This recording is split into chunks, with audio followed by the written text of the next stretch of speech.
Boa noite. Confirmada a quinta morte por leptospirose no Rio Grande do Sul. Prefeito de Porto Alegre é acionado na justiça por não enviar dados de vítimas que precisam receber auxílio reconstrução. O Congresso mantém veto de Bolsonaro à lei que puniria fake news na eleição. E a Câmara vota e derruba veto de Lula à saidinha de presos. O Senado vota agora e você vai ver também. Índice de alfabetização infantil sobe e retorna ao patamar pré-pandemia, atingindo meta estabelecida pelo Ministério da Educação. Levantamento mostra que nos últimos 10 anos, armas de fogo mataram 4 vezes mais negros que brancos no Brasil. Relíquia de Beato Carlo Acutis, que pode se tornar o primeiro santo milenial, está no Brasil. Um dos milagres do jovem seria a cura de uma criança em Mato Grosso do Sul. Agora no Rede TV News.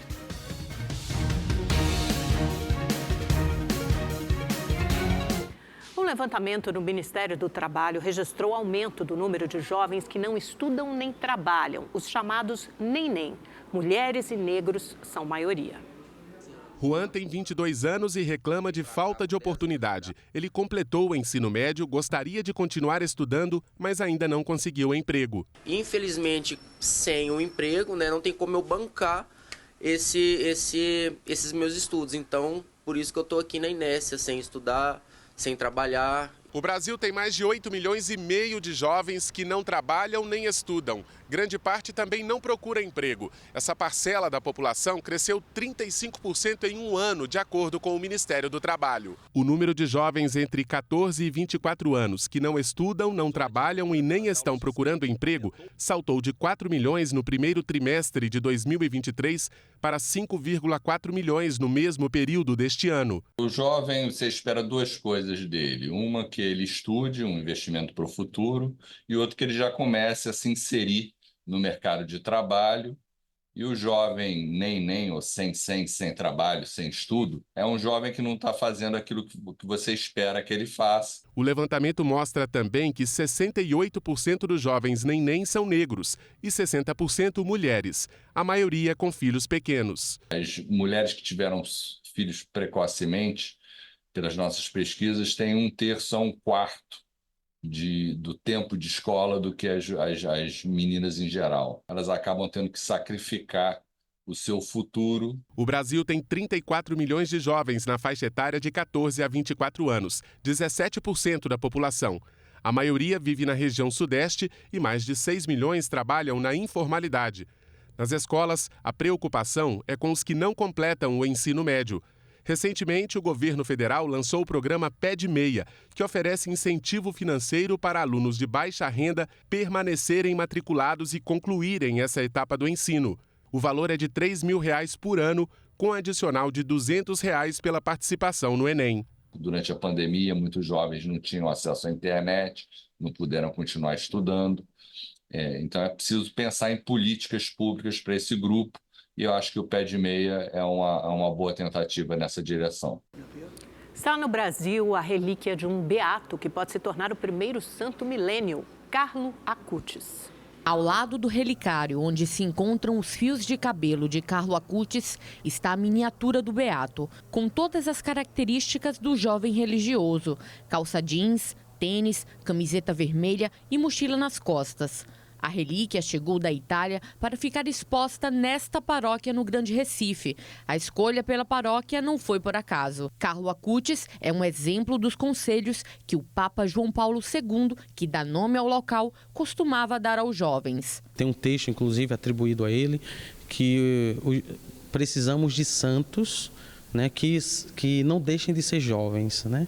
O jovem precisa continuar sendo jovem, buscando uma vida radical, entrega a Nosso Senhor, porém do jeito de jovem, né? Carlo Acutis ficou conhecido como padroeiro da internet. Ele utilizava um site para publicar relatos de milagres e evangelizar de forma online. O jovem nasceu na Inglaterra, mas passou a vida toda na Itália. Morreu em 2006 com 15 anos por leucemia.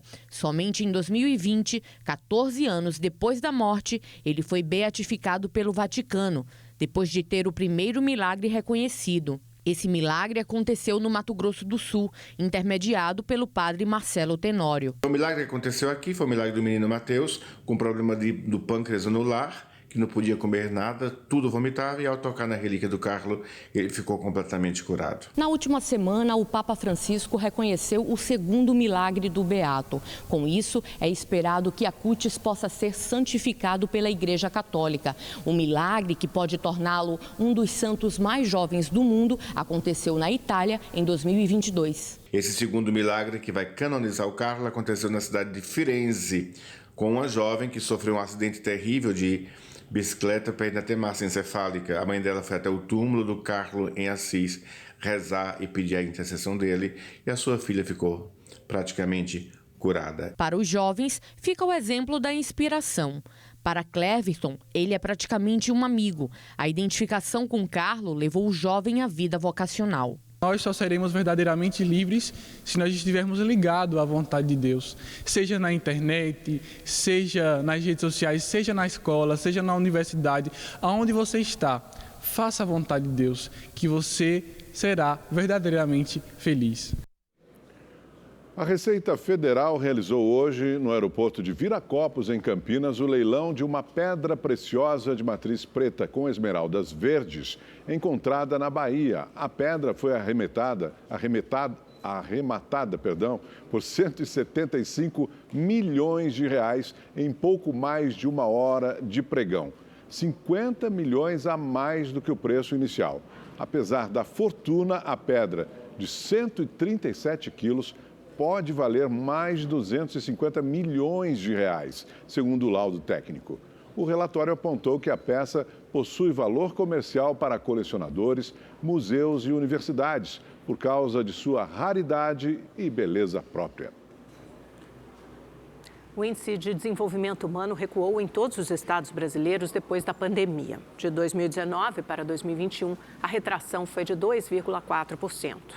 O relatório divulgado pelo Programa das Nações Unidas para o Desenvolvimento Humano considera os níveis de qualidade de vida, longevidade, acesso ao conhecimento e à saúde, taxa de escolaridade e renda da população.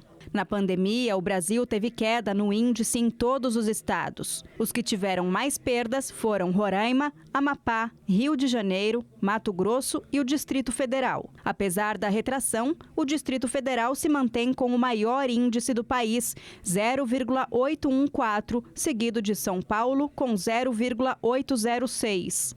Ainda na tabela, os estados que tiveram menor redução de 2019 a 2021 foram Alagoas e Sergipe, que caíram só 0,4%. Já o estado com o IDH mais baixo do país é o Maranhão, com 0,676. Estados que tiveram consensos e que foram capazes de construir consensos em torno de agendas de políticas públicas para debelar e para lidar com as dificuldades da Covid-19, tiveram, pela leitura do IDH, um desempenho diferenciado e mais positivo do que outros estados. O valor do IDH é medido numa escala de 0 a 1. O estudo analisou indicadores de todas as regiões brasileiras durante 10 anos, de 2012 a 2021. Até o ano de 2019, o país teve um progresso de 5,2%, mas de 2019 a 2021 recuou 2,4%, fechando o período com o IDH de 0,766. O relatório ainda mostra a diferença do IDH por raça e sexo. A população mais frágil em níveis educacionais, de acesso à renda e expectativa de vida está em domicílios chefiados por negros. E apesar do IDH das mulheres ser superior ao dos homens, principalmente pela maior longevidade e tempo de escola, elas são mais vulneráveis em relação à renda, o que impacta diretamente no desenvolvimento das famílias chefiadas por mulheres e ainda mais quando são negras. Esse é um dado que nos preocupa, é um dado que nós trazemos para que a sociedade brasileira possa debater esse dado e possa, de fato, abraçar políticas públicas direcionadas a essa população. Começou hoje no Rio de Janeiro a vacinação contra a Covid-19 com imunizante atualizado para a cepa XBB, subtipo da variante Omicron. Idosos com 85 anos ou mais formam o primeiro grupo a ser imunizado. Nas próximas semanas, outras idades serão contempladas, conforme o envio de doses pelo Ministério da Saúde. A vacina está disponível nas clínicas da família e nos centros municipais de saúde.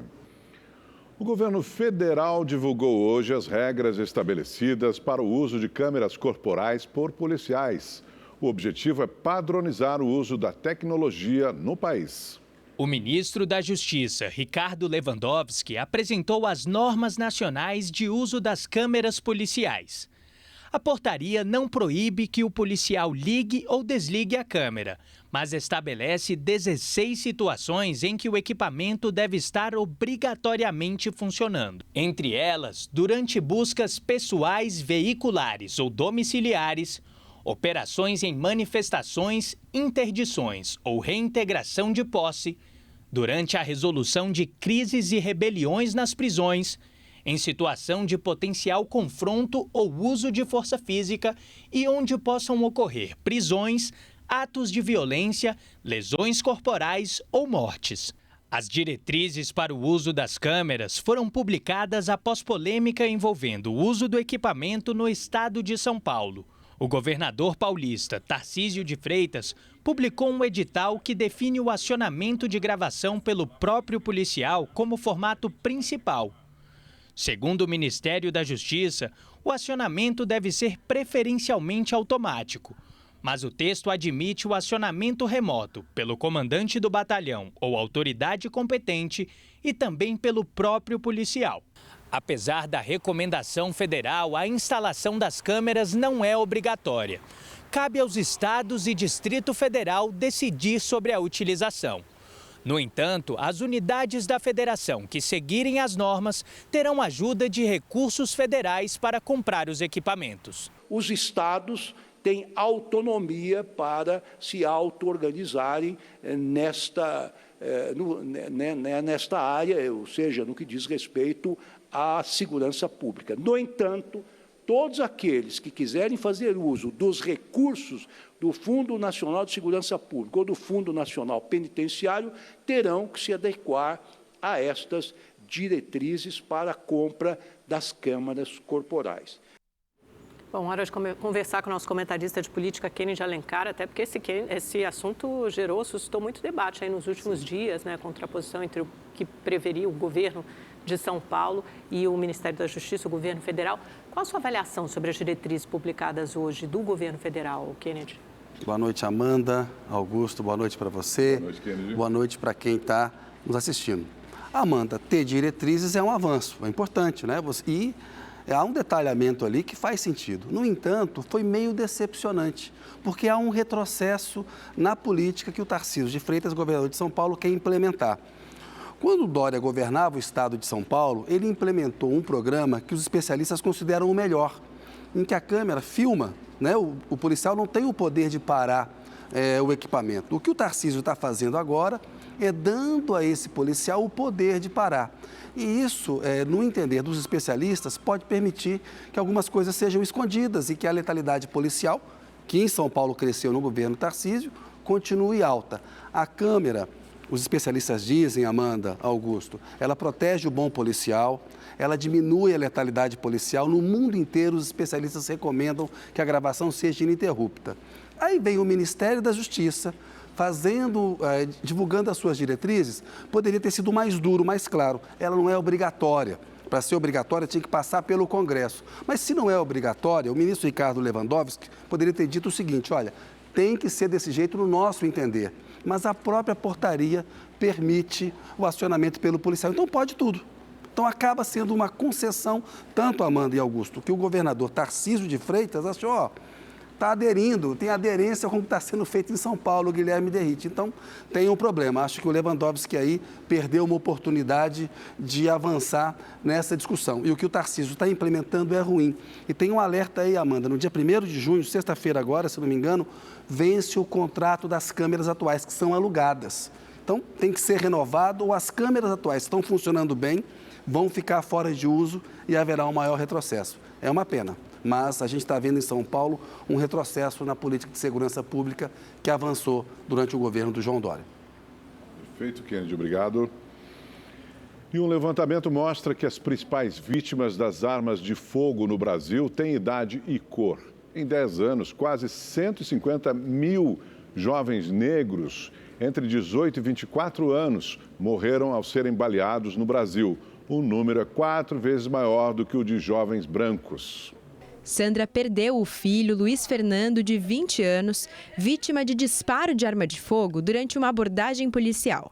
Graças ao apoio da minha psicóloga, graças ao apoio de todo mundo que tem me protegido, cuidado de mim, eu estou conseguindo levantar um dia de cada vez com objetivos de lutar por justiça. Meu filho foi minha melhor página da minha vida. Ele é a melhor página do meu livro. É aquela que você quer ficar lendo e relendo para não concluir um livro.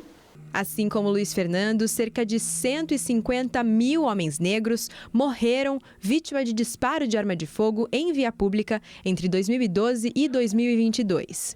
Enquanto que o número de brancos mortos nesse período foi de aproximadamente 38 mil. Mesmo jovens que participam de projetos sociais, mesmo jovens que estão inseridos dentro dos espaços educacionais, mesmo jovens que praticam esporte dentro das suas comunidades, são criminalizados pelo poder público, né? Então, a ação da polícia é sempre direta a um público específico. Não há mesmo sistema de abordagem nas áreas nobres, há abordagens violentas dentro das periferias. Outra parcela da população que sofre com a violência é a feminina. As mulheres negras, diferente dos homens, são vítimas dentro de casa. A maioria das internações são provocadas por agressões e uso de objetos cortantes, como facas. As taxas para as mulheres brancas e para as mulheres negras é praticamente a mesma. Ou seja, aquela violência que acontece dentro de casa atinge todas as mulheres de forma igual. Diferentemente para homem, por exemplo, em que as taxas são muito maiores do que para homens brancos. Especialistas afirmam que o estudo comprova a necessidade de discutir e formular políticas públicas de combate às desigualdades. A juventude negra tem mais dificuldade de inserção no mercado de trabalho, menos oportunidade de estudo, lazer, práticas de esportes, enfim, até mesmo acesso ao sistema de saúde. O Estado precisa se responsabilizar pela elaboração e pela execução de políticas públicas, mas políticas públicas a partir da necessidade desses jovens. Eu não posso instaurar uma política para a juventude se eu não ouço o que o jovem quer fazer. E por que quando eu ouço o que o jovem quer fazer, não serve? E vamos ver agora, então, como fica o tempo aqui no Brasil com Igor Silveira. Boa noite para você, Igor. Qual é a previsão para essa quarta-feira? Vamos lá, boa noite, Augusto. Boa noite, Amanda. Boa noite para você que está em casa. Aqui no Brasil, o sol até aparece, mas olhando aqui no mapa, a gente percebe que as temperaturas continuam baixas. No sul, por exemplo, um sistema de alta pressão que vai ser o responsável por manter os ventos fortes e a baixa temperatura. E olha, algumas regiões do Paraná, de Santa Catarina e do Rio Grande do Sul pode gear.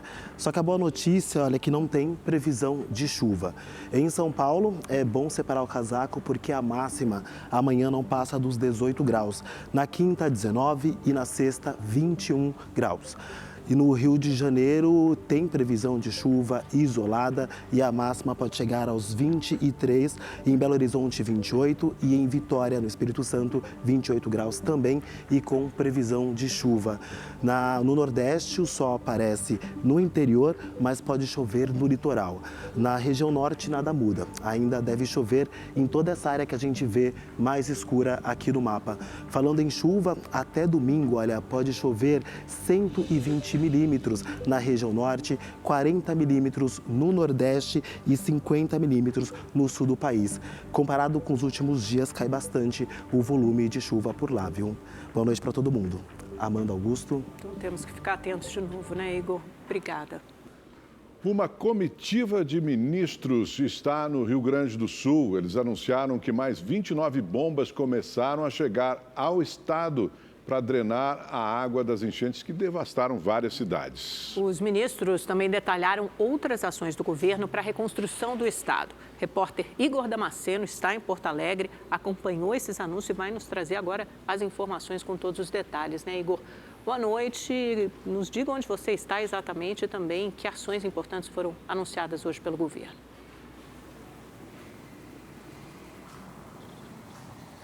Amanda, boa noite a você, também ao Augusto, boa noite a todos que nos acompanham. Eu falo ao vivo do Centro Histórico de Porto Alegre. Os anúncios foram feitos pelo secretário extraordinário de apoio à reconstrução do Rio Grande do Sul, Paulo Pimenta. Naquele prédio bem ali atrás, ele acabou de conceder uma coletiva de imprensa. Paulo Pimenta sobrevoou 3 das cidades mais afetadas pela catástrofe climática: Porto Alegre, Canoas e também São Leopoldo. Ele esteve acompanhado de uma comitiva de ministros, entre eles Jader Filho, das cidades, e também Valdez Góes, do Desenvolvimento Regional. Segundo Paulo Pimenta, ainda há muita área que tem água represada, mesmo tendo 40 bombas de escoamento já em operação. Outras 6 bombas vão chegar nessa madrugada na base aérea de Canoas e mais 23 vão chegar ao longo da semana. Todas elas vão ser cedidas pela Petrobras e estarão em operação nos próximos dias em bairros como o Maitá e também Harmonia, aqui em Porto Alegre e também em Canoas. Foram feitos outros anúncios, por exemplo, o ministro do Desenvolvimento Social, o Wellington Dias, ele anunciou o adiantamento da parcela de junho de benefícios sociais, como o BPC, que é o benefício de prestação continuada, e o Bolsa Família. O ministro do Desenvolvimento Regional, Valdez Góes, chamou a atenção para o fato de que mais de 10.300 famílias daqui de Porto Alegre ainda não receberam o auxílio reconstrução, aquela transferência via Pix de R$ 5.100 para os afetados. O que acontece é que a Prefeitura de Porto Alegre não enviou os dados dessas famílias para o governo federal e, por isso, os beneficiários não conseguiram concluir o cadastro. Em nota, a Prefeitura de Porto Alegre disse que vai resolver esse problema até o fim dessa semana e todos vão ter acesso ao auxílio reconstrução. Uma outra situação que chama a atenção é a leptospirose. 5 pessoas morreram em função da doença e outros 124 casos foram confirmados em todo o Rio Grande do Sul. Então, é uma situação que o Ministério da Saúde disse que está acompanhando junto à Secretaria Estadual de Saúde daqui do Rio Grande do Sul. Olha, pessoal, o Guaíba ficou abaixo dos 4 metros, mas ainda há alguns locais que estão completamente alagados, principalmente as ilhas que ficam próximos a Porto Alegre. Eu estive na Ilha da Pintada, onde moram cerca de 8.000 pessoas, e lá a situação está complicada. Vamos acompanhar na reportagem. Atravessar o Lago Guaíba virou uma rotina para os moradores da Ilha da Pintada. No local, moram cerca de 8.000 pessoas e todas foram atingidas pelas enchentes. A Ilha da Pintada fica a cerca de 1 quilômetro do centro histórico de Porto Alegre. Para chegar aqui, somente de barco. Quando o Guaíba começou a encher, a água invadiu a região. Os moradores perderam praticamente tudo e agora eles precisam atravessar o lago e ir até Porto Alegre para ter acesso a comida e água potável, porque nem isso tem aqui no local. O Felipe cresceu na ilha e conta que está acostumado com alagamentos, mas que essa foi a primeira vez que ele teve de abandonar a casa onde mora. Porque todo mundo perdeu tudo aqui, ninguém tem nada mais. Só quem tem o segundo piso que sobrou algumas coisas, o resto... Para manter as necessidades básicas, a população depende de doações. A gente nunca viu uma situação dessa, né? A altura que a água chegou e a força que ela veio, foi tudo muito rápido, pegou a maioria do pessoal desprevenido, né? Ninguém acreditava que ele iria chegar nessa altura, né? E a gente está sobrevivendo aqui, né? Algum alimento, água que chega, a gente tem que ir buscar no gasômetro. A força da água arrastou areia para as ruas. Os moradores ficaram isolados. Tem gente que se arrisca para atravessar a enchente. Só vim pegar uns documentos. Não tem acesso a nada. Nada, nem água, nem comida, nem nada. Algumas pessoas estão morando em barcos. A biblioteca da única escola da região ficou alagada e todos os livros foram perdidos. O ônibus e o carro da Defesa Civil ficaram ilhados. O local está há 29 dias sem energia elétrica e água potável. A Juliana perdeu tudo. A gente nem sabe como a gente vai recomeçar. Esperamos com a colaboração do DEMAI, deles virem dar um jeito de botar a água de novo, por causa que a gente precisa tentar voltar para dentro de casa para tirar o barro, né? Sem água não tem como. Como é que vai ser daqui para frente? Caralho, né? Não tem para onde eu ir. Eu vou voltar para minha casa, vou limpar, vou lavar. Tenho 3 filhos, não tem para onde eu ir.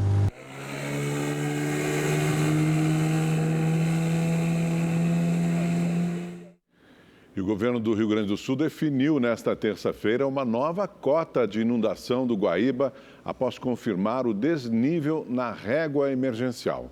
Sem previsão de novas chuvas fortes em todo o estado, a expectativa para os próximos dias é que o nível diminua ainda mais.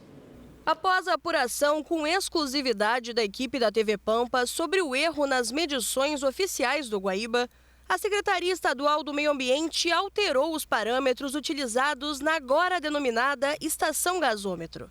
A cota de inundação do local passou a ser considerada 3,60 metros e não mais os 3 metros do Cais Mauá, a referência que estava sendo usada até hoje.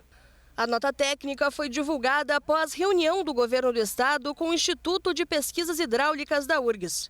Para o IPH, a explicação para o erro poderia ser uma falta de nivelamento nos 2 pontos. Quando a gente estabeleceu os níveis, os novos, ele estava com uma diferença grande entre os 2 pontos. Conforme a gente foi baixando as águas, esse aqui que tem uma amplitude que é maior, né, que é o ponto antigo, ele foi baixando mais rápido do que o novo. Mesmo com as mudanças, a diferença entre as medições ainda pode ser observada.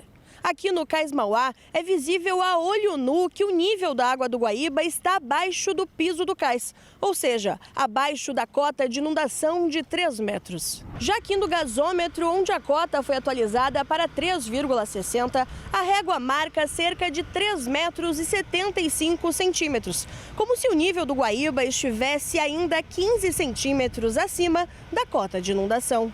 Sem previsão de novas chuvas fortes, a expectativa para os próximos dias é que o nível do Guaíba diminua ainda mais, o que vai facilitar o escoamento da água que permanece nas ruas da capital. Novas medições também serão feitas em locais atingidos para estipular o nível máximo da cheia deste ano. Continua sem acordo na Câmara o debate sobre o projeto que taxa compras internacionais. O ministro da Fazenda, Fernando Haddad, defende que o Congresso debata o assunto o quanto antes. Setores da indústria e varejo pedem a volta da taxação de importação de produtos que custam até $50.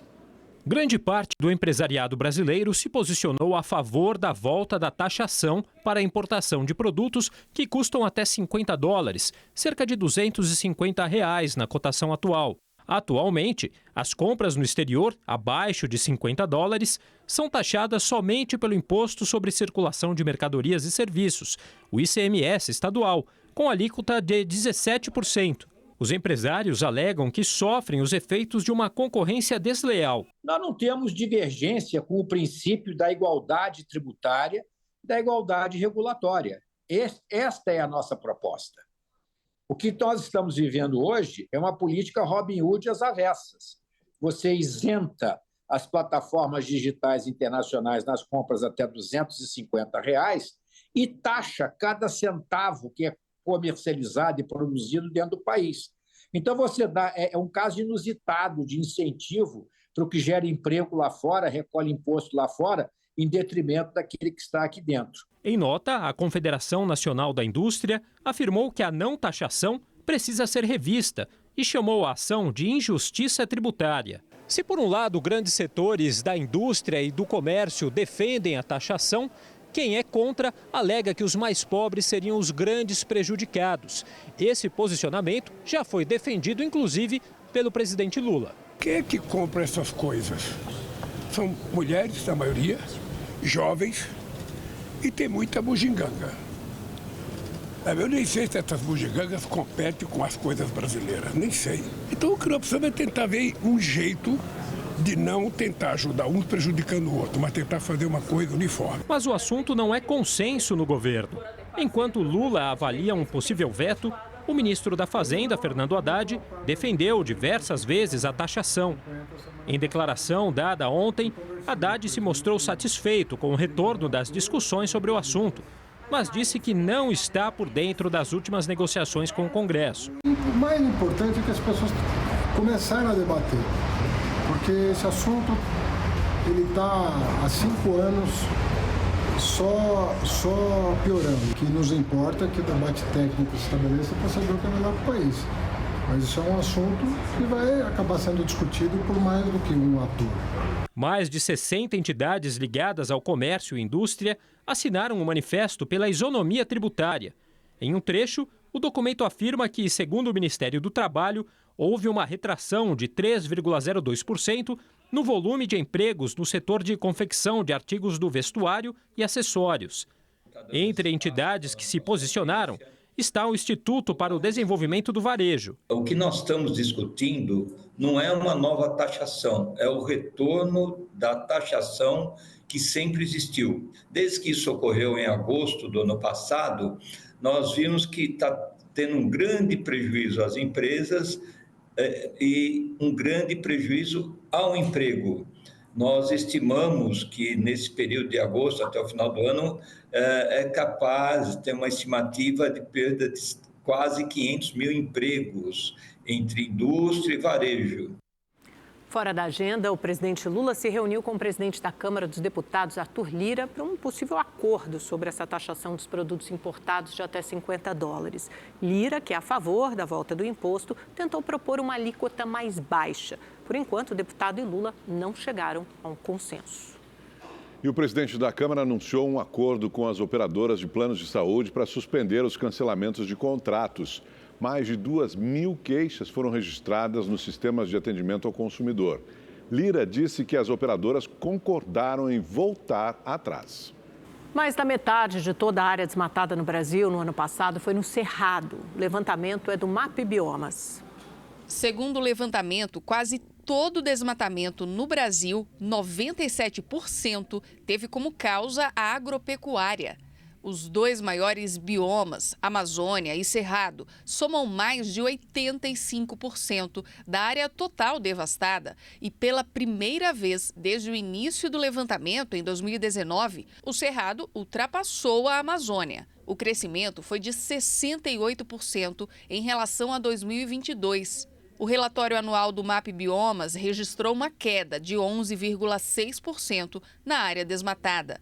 Ao todo, cerca de 1.800.000 hectares de vegetação nativa foram suprimidos em 2023 no país.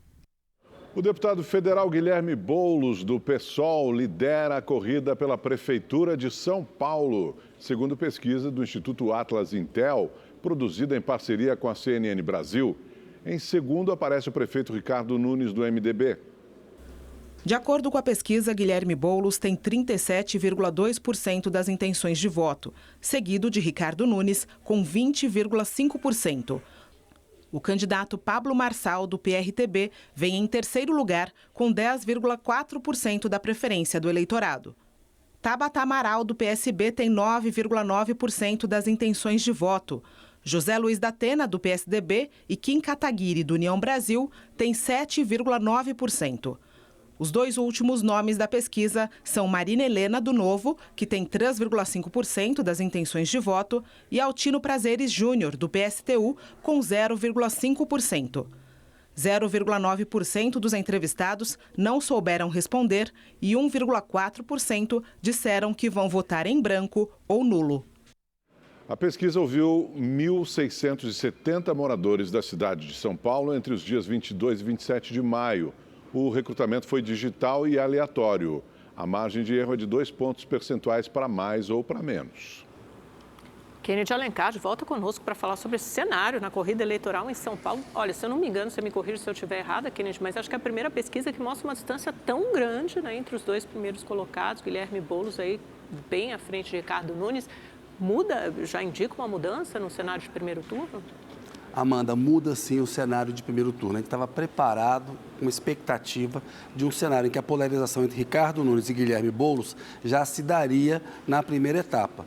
Acontece que o PRTB lançou o Pablo Marçal e ele tirou votos do prefeito de São Paulo, Ricardo Nunes. O próprio Ricardo Nunes recebeu pesquisas dizendo que uma eventual candidatura do Pablo Marçal poderia tirar votos dele. O que a gente vê hoje é que um primeiro turno, que seria um confronto entre Boulos e Nunes, o Nunes e o Boulos debatendo diretamente, agora o Nunes vai ter que se preocupar, Amanda, com o campo dele, porque o Pablo Marçal pega votos na extrema-direita e na direita. O Nunes ainda tem uma liderança confortável. É uma primeira pesquisa com um cenário novo. A gente tem que esperar as próximas pesquisas. Cada pesquisa é uma fotografia, o que importa é a tendência, como a gente sempre fala. Há o Boulos liderando, vem depois o Ricardo Nunes e tem um terceiro pelotão ali. Estão todos empatados tecnicamente. O Pablo Marçal, a Tabata Amaral, o Datena e o Kim Kataguiri, porque a margem de erro é de 2 pontos percentuais. Então é muito cedo para a gente falar que a entrada do Marçal vai tirar o Nunes do jogo, mas é um fator preocupante para ele. E na simulação de segundo turno, há um empate técnico. O Ricardo Nunes com 46% e o Boulos com 43,5%. Então é uma disputa que vai ser bastante acirrada. E aqui na Rede TV, Amanda, você vai mediar o debate no dia 17 de setembro. A gente fechou uma parceria com o UOL. Vai ter bastante trabalho aí para poder lidar com essa campanha que vai ser quente. Maravilhoso, vai estar emocionante, né? Parecia mais ou menos definido, só que não. E a gente gosta assim, né? Com mais emoção. Obrigado por sua participação aqui, Kenny. Sempre um prazer ter você. Prazer é nosso. Boa noite, Augusto. Boa noite, Amanda. Até mais. Menos de 15% dos juízes brasileiros se declararam negros ou pardos e apenas 1 em cada 3 é mulher. Os dados são do relatório Justiça em Números, divulgado hoje pelo Conselho Nacional de Justiça. Segundo o levantamento, o Poder Judiciário tem 18 mil magistrados. 14,25% se declaram negros. A participação feminina também é desigual. As mulheres ocupam 36,8% das vagas. O maior número de juízas está na primeira instância, onde elas representam quase 42% do total. Nas instâncias seguintes, onde a escolha é por indicação, o número cai para menos de 19% nos tribunais superiores.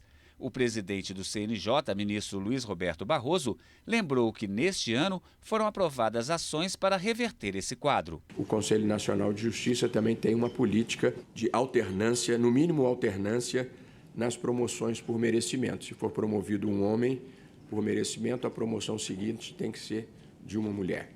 Se for promovida uma mulher, a promoção seguinte pode ser de outra mulher, até chegarmos ao nível de 40%. Já para aumentar a participação negra, o Conselho vai oferecer bolsas de estudo a candidatos negros que querem concorrer a uma vaga na magistratura. Hoje foi dia de análise de vetos presidenciais no Congresso Nacional. E quem vai nos trazer os detalhes é o repórter Marcos Amoroso, que acompanhou as votações. Boa noite para você, Amoroso. Como é que foi? É isso mesmo, Augusto. Boa noite a você, a Amanda e a todos que nos assistem. A sessão que reúne deputados e senadores aqui no Congresso Nacional para analisar vetos do presidente acabou agora há pouco, viu? Tem menos de 5 minutos. Durante a análise desses vetos, os parlamentares derrubaram um em específico do presidente Lula, feito neste ano, sobre a lei das saidinhas, o que endurece o cumprimento do regime semiaberto para os detentos. A partir de agora, esses presos não têm mais direito de sair dos presídios para poder visitar a família. A saída será somente para o trabalho e para estudar. Sobre a lei de diretrizes orçamentárias, os parlamentares mantiveram um repasse de 20 bilhões e meio de reais em emendas parlamentares até junho.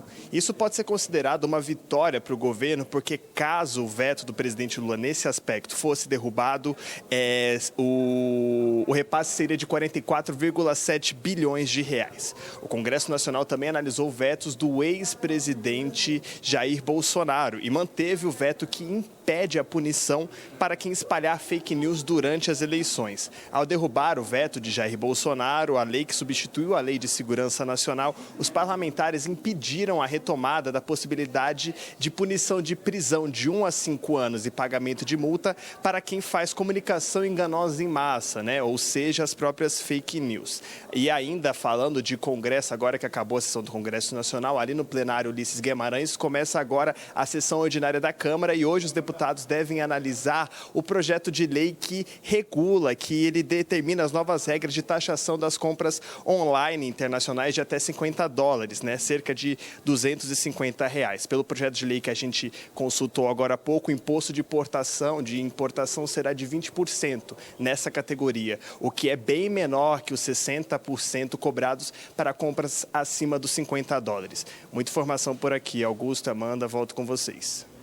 Vamos ver, né? Devem ter chegado a um acordo possível aí com essa taxação menor. Muito obrigada, Amoroso, pelas suas informações. O índice de alfabetização das crianças brasileiras retomou ao nível pré-pandemia. Mesmo assim, quase metade dos estudantes no segundo ano do ensino fundamental, veja bem, quase metade ainda não sabe ler nem escrever. Os dados apontam que em 2023, 56% das crianças do segundo ano do ensino atingiram um patamar de alfabetização indicado pelo Instituto Nacional de Estudos e Pesquisas Educacionais, o INEP. O índice alcançado em 2023 de 56% é semelhante ao de 2019, ano anterior ao da pandemia, quando 55% das crianças de 6 e 7 anos sabiam ler e escrever. Quando a criança se alfabetiza na idade certa, ela melhora todo o desempenho escolar ao longo dos anos da educação básica.